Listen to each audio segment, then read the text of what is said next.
Hey, what's up everyone? Today I'm going to try to improve the suspension a little bit, my rear suspension on my Q-Power here. The rear suspension seems kind of stiff to me, kind of rough. It just doesn't seem like loose and fluid like my Q1 does. My rear suspension on the Q1 is nice and quiet, very springy, and this is very comfortable to ride. I've already had it apart today once and put some grease on it on the metal-to-metal areas to see if I could quiet it down, and it did help a little bit, because so it was actually worse than this before earlier. But you can still hear that noise. I think a lot of it has to do with metal-to-metal contact between where the motor mount meets with the chassis, and then there's basically an axle that connects the two. So the motor mount is swiveling on this pivot point. There's a couple metal spacers on each side, so literally the two pieces are held together with this axle and nut on the other side, and it's metal to metal when it's trying to rotate on each other. I have these bearings, and you can just get these on Amazon.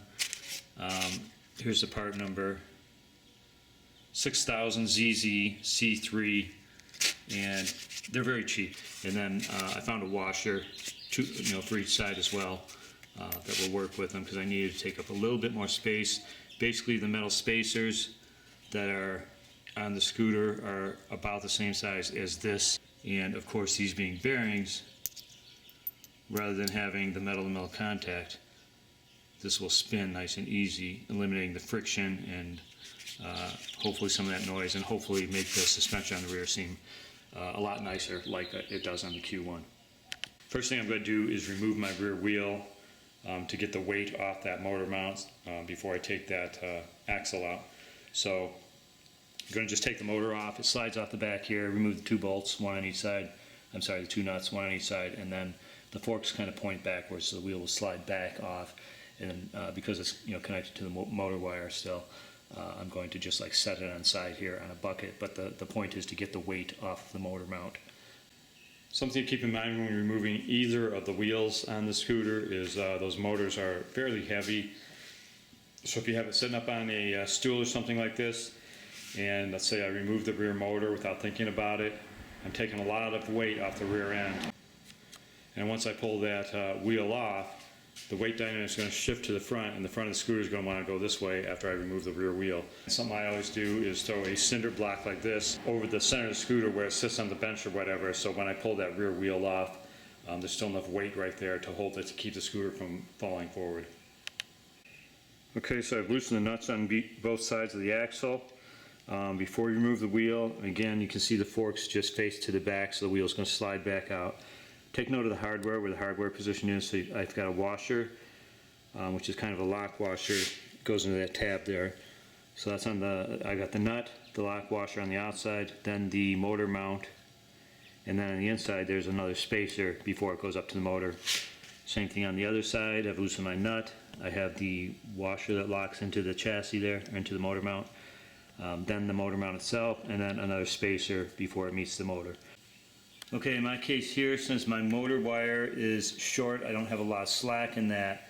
To make it easier to get my motor completely off the motor mount there, I'm going to remove my caliper, because that'll give me more clearance to get the motor out of there. Again, same thing, if you remove your caliper, take note of the way the hardware is. So I got a screw going through the top, a washer on top, the caliper, and then there's like two spacers underneath it before it screws back into this part here. Okay, so I removed my caliper, and that was easy to slide the motor off the back of the motor mount there. Again, it's still tethered to the motor wire going inside the chassis there, so I just have it over to the side, sitting on top of a bucket, just holding it up out of the way as much as possible. Okay, next I'm going to take out that axle on the bottom there that connects between the motor mount and the chassis, so that's the pivot point for the suspension. Okay, got the nut off. Now I just have the axle still going through the two pieces. Again, there's spacers on the inside between the chassis and the motor mount, so in there's a spacer in between there.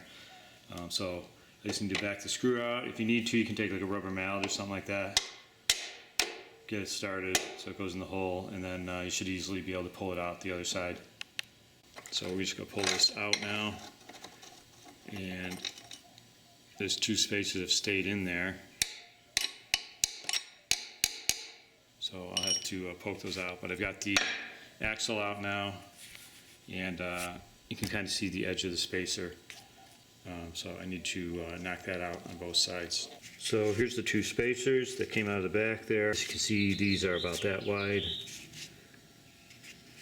These bearings are a little bit less wide, but with the washer combined with the bearing, it's pretty close to being the exact same size as that spacer. So I'm going to put this in place of where the spacers were. So previously the spacer was in between there, and now I've got ball bearing. So hopefully that might loosen the swivel point up a little bit between the motor mount and the chassis. Same thing on the other side. I replaced the spacer with ball bearing. Okay, next I'm going to put the shocks back on and then attach the shocks to the chassis as well.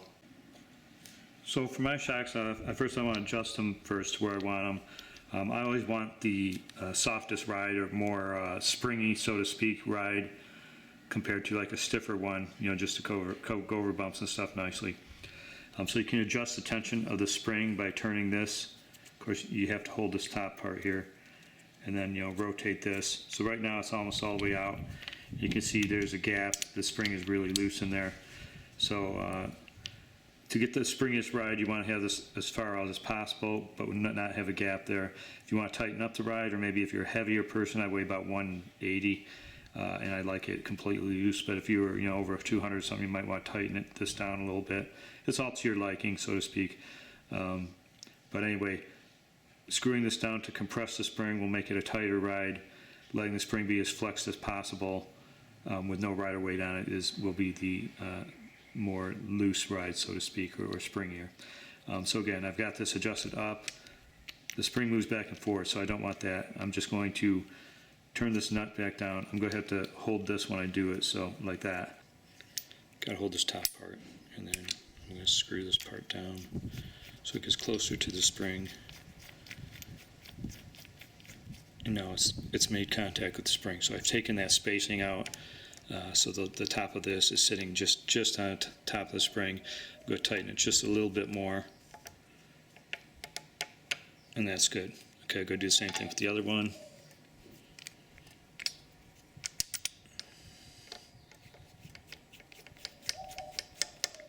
Turn it until it makes contact, and then a little bit more. And that one's nice and tight now. Okay, so that's about as low as I want it. You can see how much thread is sticking out of the top. And this would be for about the loosest or more springiest ride. Okay, I got the top sides of the shocks mounted back on through their hardware and tighten them up good, but you want to make sure that they're loose still. So after you get these tightened up on top, you want to be able to still lift up the shock like this, let go and have it fall. Okay, I'm going to lift the motor mount up now and position the shocks on each side, mount the lower sides into that bracket where they go. Okay, I got the shock secure now, both the top and the bottom.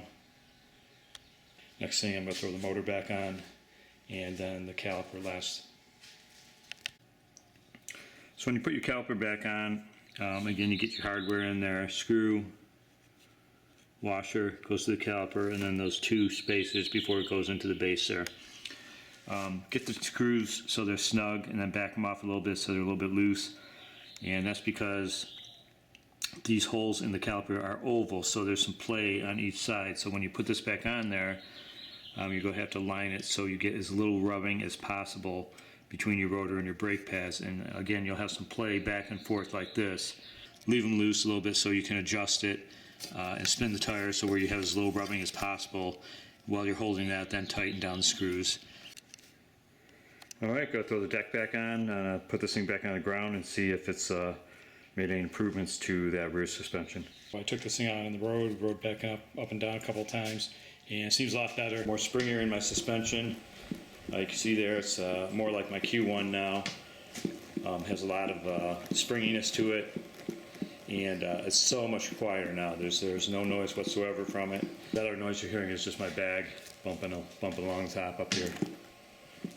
So think that worked out pretty good. I'm going to do another video here pretty soon, just a riding video, because I did the shunt mod to both controllers, so I got a little bit more acceleration and made a bigger difference in my single motor mode in third gear. I can get maybe up about 37 miles per hour now, where before it was 32 in third gear, single motor mode. So I don't have to go to dual motor mode to get up to higher speeds now. I still can hit about 45 in dual motor mode, so it didn't really change the speed, top speed in dual mode, but the acceleration is just crazy good, crazy fast. And again, I'll do another video here soon, just a riding video, show you the results of that. Until then, guys, take care, peace, ride safe.